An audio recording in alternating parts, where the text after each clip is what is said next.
So I wanted to dive into lead follow-up today because in my opinion, this is the second most critical, important skill for an agent to master, right behind prospecting. Let me tell you why. 70% of an agent's business comes from lead follow-up. 30% comes from what we call a layup, right? Someone might come to you, someone might respond to that first reach out and have something or want to do something themselves.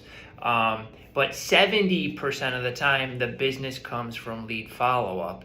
And this day and age, we are kidding ourselves if we think we're the only agent in that prospect's life. Even if it's your parents or a family member, they have other agents calling them as well. And they know other agents, right? And we've all heard the story of, oh, I'm so sorry. I thought you were so busy. It just happened, right? We don't want that to be you. So this is why I wanted to dive into lead follow-up, but I really want to get into the nuances and I want to share a story. So it's going to be a little bit longer video.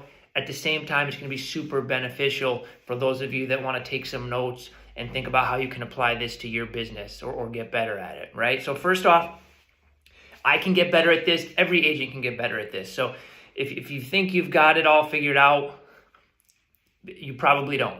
Let's be a little bit open to getting better and learning. So lead follow-up. First thing, I don't care what it is, an expired, a just sold, a database call, whoever you're calling, right? We have to dig on that initial call to find motivation because that sets up our lead follow-up. All right. So if you call an expired for example, and you ask them if they are open to another opinion and they just say, oh, we changed our mind about selling. Right? Are you the type of agent that just says, okay, thank you? Or are you the type of agent that shows them you're listening? I hear you've changed your mind. Can I ask you where you were planning on moving to next? Or do you keep digging? Do you keep asking questions? Do you listen to those answers? Or do you just think about what you're going to say next? Are you right? Or even better, are you writing those answers down so you can be efficient in your lead follow-up? Right? So write down in detail every single prospecting call, right? So I'm going to assume everyone's done that to this point. I'm going to assume you have leads in some format. Maybe they're index cards like me, I'm old-fashioned. I just write people's names on papers and that's what I do. And then I follow up and take notes on paper. Some people use Excel. Some people use fancy CRM systems. Whatever it is, I'm going to assume you have a stack of leads. Now, what do you do with those leads, right? Well, if someone has no motivation and you have asked every relevant question, they have no motivation at any time in the near future, they're staying in their home forever, you call them quarterly, okay? If they know you, they have a relationship with you. You had a good conversation with them if they're a new lead, right? Quarterly, even if they're never moving. Okay. Now, if there is motivation, now we have a decision to make. So I'm going to give you a little story and I'll break it down how it happened. So this was one of my bigger sales in my career, which is why I'm going to bring it up because it's extremely relevant. It was an expired listing. I called and we had a great initial conversation, but she didn't want to set an appointment with me. She had been on the market 3 or 4 different times. And she was just really frustrated with the process. She had a strong need to move. She was older, and her kids were in Pennsylvania, so she had no one caring for her. It really wasn't a good situation. She didn't want to be there, and it was a strong motivation to move from the call. Let's just say that. So no matter what I did, I couldn't set the appointment. So, okay, we ended off the call, thanked her for her time, told her I was always there, of course, right? But I didn't leave it there because I knew there was motivation. If there wasn't motivation, maybe this is someone I don't call back for another month or so, right? But because there was strong motivation, I really wanted to cement our talk and reinforce it. And also knowing that there's 20,000 agents in Connecticut, I'm not the only one calling. You're not the only one calling, right? So how do you stand out? So I didn't just leave it as a phone call and hope she calls me back. Okay, if I did, I would have not gotten the sale, right? So after the call, later in the day, I sent her a text, kind of recapping the key points, what she was trying to do, thanking her for her time, okay? Next morning, I called her again.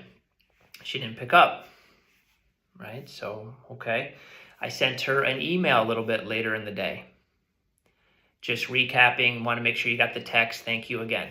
Right? Just a little bit of recap, nothing forceful or anything aggressive, just kind of being a good person. Wednesday, I call, still nothing. So I don't leave a voicemail or anything. Okay. Again, I know this person has motivation, right? To me, I know they need help. I know they need good service, right? Thursday, I call again, and she picks up.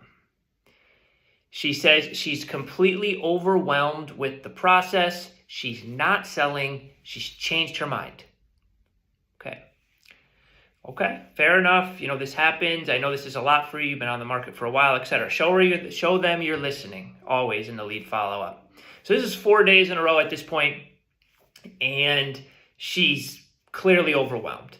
Again, I know I'm not the only agent calling in this situation, so you could certainly relate and understand why it's overwhelming. But if I didn't take those notes on that first call and I didn't understand her motivation, this is someone I would have given up on. Based on her response was telling me there is no way she's selling. She's going to stay in this house forever. She doesn't want to go through this again, right?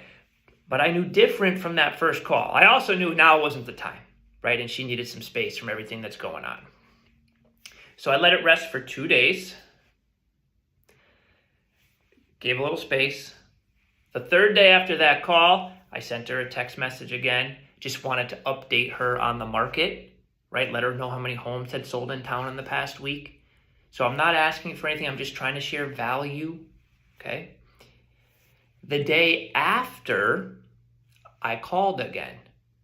She had already had 2 agent interviews set up. And luckily, I was the third, and I did take and sell the listing.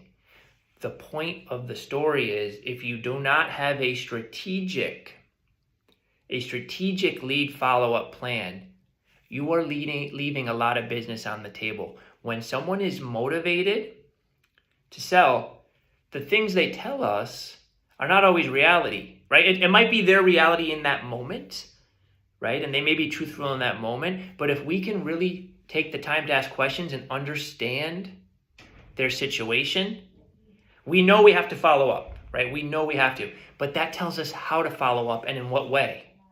When we can share market stats, when we can just show them that we're listening, and when we could ask if it's okay if they're open to a second opinion, right? So there's a science and a process to it, but if you're just on the sidelines hoping they call you back, you're leaving 70% of the business on the table. Now, here's the tricky thing of this, and I track my numbers for years. And years, it's not exact. Maybe it's 72% one year. Maybe it's 66 another year, right? But you're in that 70% range year in and year out with what business comes from lead follow-up, okay? So don't give up on it. The trickiest part about it is you can use that same system, and for every one success story like that, I probably have 15 to 20 stories where I gave that same maximum effort and got nothing in the lead follow-up. Ghosted, not called, went with another agent, right? That's part of the process, all right? Now, if you want to grow your business, that's part of the battle, right? If you're happy where you are, there is absolutely nothing wrong with that. You can keep doing what you're doing. Keep it in neutral. But if you want to grow, you have to have that commitment or tenacity in your lead follow-up, because this is a competitive contact business, contact sport, so to speak. You have to talk to people. You have to talk to people at a really, really high level consistently, finding different ways to add value for them. It can't be, hey, do you think you want to sell your house today? Hey, are you ready to sell your house today? I was just wondering if you want to sell your house today, right?